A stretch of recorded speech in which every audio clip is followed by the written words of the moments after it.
Stasis Warlock has always been one of the best crowd control builds in the game in my opinion, and it honestly got even better with this season. With a bunch of new artifact perks and some changes to exotic weapon, I definitely think this build is in-game viable. Unfortunately, the Super Winter's Wrath still isn't the greatest thing in the game, but I think the neutral game does make up for it. With this build, you will quite literally be able to freeze everything all the time while also being completely unkillable, not only because enemies won't shoot you, but also because you will have permanent frost armor granting damage reduction. This build is a blast to play. It has a bunch of crazy synergies going into it, and note that all the gameplay you are seeing will be -50 on expert difficulty, and it will contain no Edge of Fate spoilers as well. But with that being said, thanks for clicking on the video. If you do enjoy, consider doing all the normal YouTube stuff, and definitely be sure to check out some of my other builds as well. Without further ado, let's jump right into it. All right, jump right into it. First off, let's take a look at our exotic armor, and that is going to be the rime-coat raiment. So that's the exotic perk Bleak Domain. Your Bleak Watcher turrets are enhanced with extended range and are surrounded by stasis crystals and a storm. While standing in the storm, you are granted icicles over time. Icicles activate when you fire your weapons, applying slow to the targets they hit. So as it reads there, you can now basically charge your grenade up, and you're going to be able to throw out a stasis turret that has a fortress around it, and it has extended range, and then if you stand in it, it can also shoot out little icicles that apply slow, which will pair very well with our weapon. On top of that, you can also shoot these crystals for additional damage and also things that will play into our subclass. You can use this build in two different ways, kind of like how we just did it back there, just stand in it, shooting the stasis crystals, or you can use it more offensively and just kind of throw it at a group of enemies. It's going to freeze everything, and then pretty much you can just shatter and blow everything up that you froze. I tend to like to use it more offensively because these stasis crystals will respawn, but you can even then move up and continue to use it more defensively. It's however you want to do it.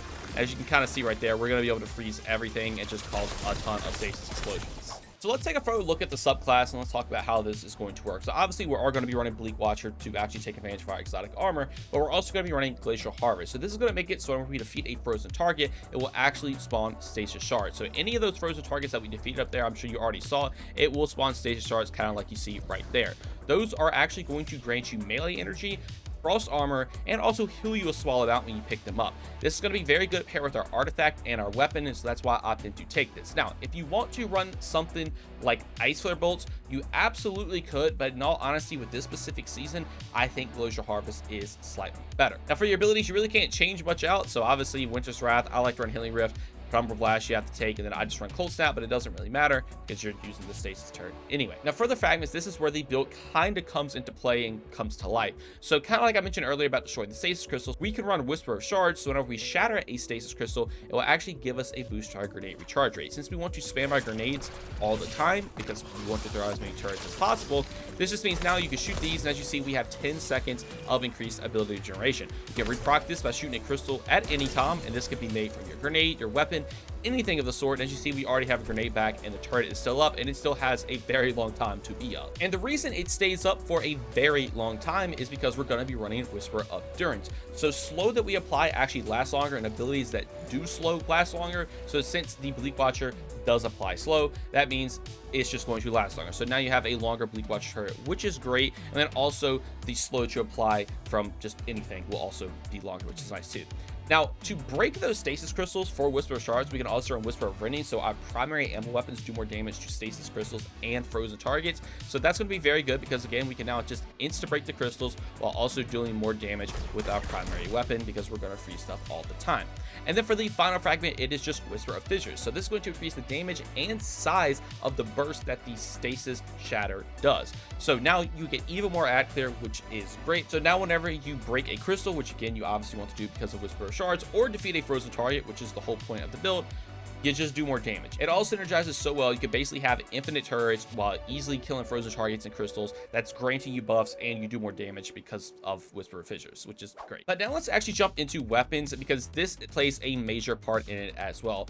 Wicked Implement is by far going to be the best weapon you can pair with this, but if you like Vertikalist Curve or if you just like a headstone weapon, know that you can totally use that too. But with the synergies that Wicked Implement provides in this build, it is just disgusting. So they actually changed Wicked Implement because now it is a 260, so it is instead going to shoot very quick. It does take one extra shot to proc the slow, but I promise you it is still very, very good. If we come up here and spawn a champion, then you can see right here, just within like literally a second, we already have a target frozen and just using our primary weapon, not even using our abilities or anything. On top of that, if you do have that creeping attrition proc with Tithe and Harvest, you actually will generate stasis shards whenever you break a stasis crystal or land a precision final blow while again the perk is proc, and they even track to you and refill the magazine. So as you see here, if we throw our stasis turret down, we'll get the crystal right here, we make a stasis shard and it tracks to us.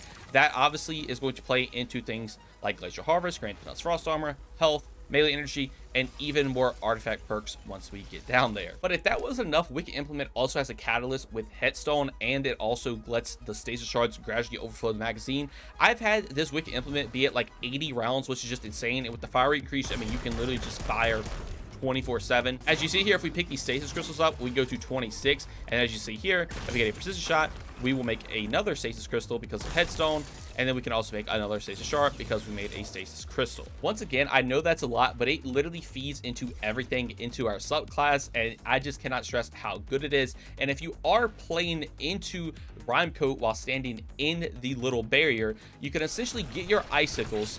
On top of that, the icicles are applying slow, your normal shot is applying slow, and it makes it extremely easy to just freeze targets over and over again. You don't really have to, I mean, I'm just standing here just shooting a primary weapon and the target is just constantly getting frozen. And then if that still wasn't enough, we can move over to the artifact and we can run things like Fever and Chill, so rapid precision hits with solar weapons grant radiant and rapid precision hits with stasis weapons grant frost armor. This is great because we again are already getting frost armor because of our Glacial Harvest aspect, but we can now also just grant it by just landing rapid precision hits. Again, frost armor will grant damage destruction and play into even more of these artifact perks, mainly one of those being frost renewal. So while you have frost armor, taking critical damage releases a burst that freezes nearby combatants and grants frost armor to your nearby allies. This is just even more protection. It's already hard to kill you with frost armor because of the damage reduction that you could get, but if you do get critically wounded, now everything else will just freeze around you and not be able to shoot you, and you're also granted more frost armor, which is good because it'll reset everything. Now another artifact perk is just one with frost, so while frost armor is active, stasis weapons can increase reload speed and stability, stasis swords can increase guard resistance. This was not the greatest because again, you can kind of just shoot with Wicked Implement 24/7 because of the perks it has, but if you are running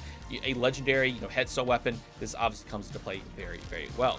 And speaking of Wicked Implement, we can also run rapid precision rifling. So rapid precision hits or final blows with scout rifles grant them increased reload speed and reduce incoming flinch. Once again, not too necessary because you don't really have to reload the gun too much, but with both of these proc together at the same time, if you ever do have to reload it, it is very, very speedy. Now moving on to the next artifact perk, and one of the main ones is Refresh Thread. So picking up an elemental pickup, matching your subclass element or tangle while you have a strand super grants energy to your least charge ability. So the way this is going to work, essentially now, whatever least charge ability you have, so in this instance is my grenade, I can make all these stasis shards, and it is now going to grant grenade energy. It almost makes the stasis shards like Onyx Traces in a way. Typically, these would only grant you melee energy, but now if you have a lower energy here, it will also grant you energy for that. So if you just don't really use your melee or class ability, you can constantly just keep getting this increased grenade cooldown rate, and as you see, we can spam these things like if we were on a prismatic subclass, which is just crazy. Now we can also further take advantage of that with things like elemental overdrive. So picking up an elemental pickup or a tangle grants increased damage to weapons of the same element. So now whenever we pick those stasis shards up, we're going to get more damage with Wicked Implement, and since Wicked Implement can kind of already make them itself, that means the gun itself is just granting it more damage. And to make that playstyle even easier, you can also run elemental coalescence. So defeating targets has the chance to create an elemental pickup matching your equipped super element. So even more stasis shards, in all honesty, you're probably already making too much to hit the cap, but with this, there will absolutely never be a time where you won't have at least one stasis shard on the battlefield to reproc everything that we just went over. And then finally, for the final artifact perk, we have Frigid Glare. So while frost armor is active, stasis precision final blows cause combatants to release a freezing burst. So this was very cool because you see here, we'll get frost armor real quick, and if we come back here, we can basically get a kill, and now we're going to freeze everything around it. It does seem to have a little bit more radius than the headstone, but it's just extra freezing, which is going to be great. And as you see, there's just another little explosion there. So you're going to be able to freeze literally everything because of this artifact, everything because of the subclass, and pairing that with our 2 exotics that also just really play into freezing things.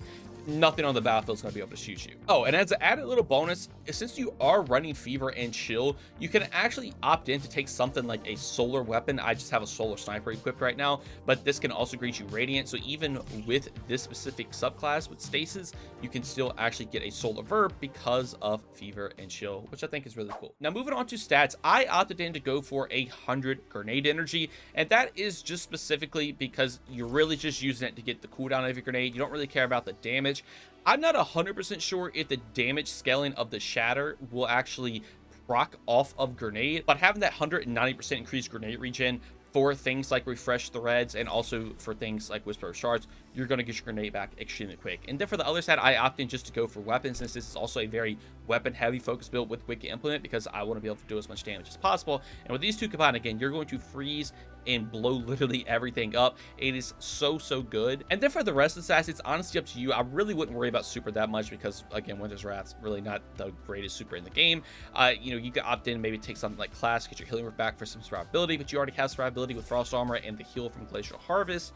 So again, it's kind of just up to you. The main thing is just grenade and weapons right here. And then for the armor mods, this is what I'm running if you would like to copy them down. But taking a look at the first piece, I do just run a harmonic siphon so I can make orbs with my Wicked Implement, and then I opt in just to take double heavy ammo finder to make more heavy ammo. Now, if you want to run other stuff here, you can, but things like Ash's Assets doesn't really work with this, because you're not, again, getting grenade kills, you're not getting melee kills with hands on. You could run Dynamo, but you don't spam your class ability too much. I feel like it's warranted to take it, but if you want to, you can. So again, it's kind of just up to you what you want to take here. Just make sure you at least have a siphon mod on. Now, next up, I just run double bolster detonation and momentum transfer. So with both of these, whenever my grenade does damage, it will actually grant me melee energy and class ability energy. Since the stasis turret itself does count as grenade damage, it will actually proc these, so you can get these to proc over and over again off of its cooldown, and you can get your abilities back pretty quickly. Now, for the chest piece, always go with resistant mods. Just swap these out for whatever content that you're going into. And then for the boots, I do take a Innervation, Orbs Restoration, and an Absolution. So now whenever I pick an orb up that I can make with Wicked Implement,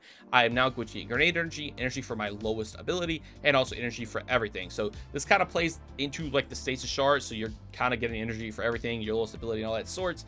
And on top of that, you get more grenades. And then finally, for my class item, I do run a proximity ward. So when I go for a finisher, I get a powerful overshield, a powerful attraction. So whenever I use my rift, I'll pick all the orbs up around me. And then just a special finisher. So whenever I go for a finished enemy, I can make special ammo for me and my team. So this kind of grants me special. These kind of grant me heavy. And then these are just kind of neutral play. The main thing is this build is really heavily relied on its kit, not really more so the armor mods. So with these, it's not too crucial to have anything equipped, but obviously these can help out. And then for the final part of the build, this is the Transmog I'm running. Obviously, I went for a very Ice Wizard theme look right here. I wish rime-coat raiment had an ornament, because, bro, I use this exotic quite a lot, but I did take advantage of the other Stasis ornaments that we did get. I have the Good Wizard hat and the Evil Wizard bond on, so overall, I think it actually turned out looking pretty cool. And if you want to make your warlock look like this, definitely be sure to copy it down. Anyways, though, that is going to do it all for this build. Let me know what you all think about it down in the comments below. I'm really enjoying these Wicked Implement changes, and with all of these new artifact perks, it has made Stasis Warlock even more fun to play. You quite literally aren't going to get shot on the battlefield, and if you do, you're going to be unkillable. It's definitely one I would recommend you all give a shot. And if you haven't seen any of my other builds and enjoyed this one, definitely be sure to go check those out as well. Anyways, though, that's going to do it all for me. I wish you all the best of luck putting this build together for yourself. I want to thank you all so much for watching, and I hope you all have a great day. Peace.